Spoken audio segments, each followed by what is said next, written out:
அம்மாவுங்க தோட்டத்துல இருந்து அம்மா கொஞ்சம் மாங்காய் கொடுத்து விட்டுருந்தாங்க. எனக்கு மாங்காய்னா ரொம்ப பிடிக்கும். மாங்காவை உப்பு தொட்டு சாப்பிட்றது, உப்பு மிளகா போட்டு சாப்பிட்றது, பச்சடி செஞ்சு சாப்பிட்றது அப்படின்னு மாங்காவை எப்படினாலும் சாப்பிடுவேன். வந்ததுமே ஒரு மாங்காவை உப்பு மிளகா போட்டு சாப்பிட்டுட்டேன். இன்னும் கொஞ்சம் மாங்காய் இருந்தது. இன்னைக்கு பச்சடி பண்ணலாம் அப்படின்ட்டு தான் ரெடி பண்ணிட்டு இருக்கேன். பச்சடிக்காக மாங்காய் கட் பண்ணும் போதே கொஞ்சம் சாப்பிட்டுட்டேன்.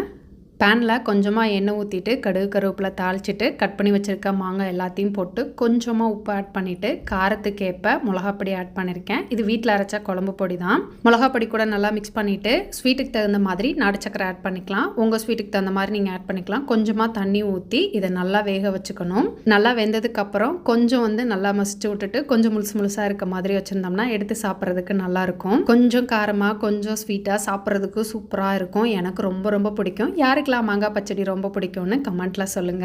ஆறுனதுக்கு அப்புறம் சாப்பிட்டா செம்ம டேஸ்டா இருக்கும். இருந்தாலும் சுட சுட கொஞ்சம் சாப்பிட்டாச்சு.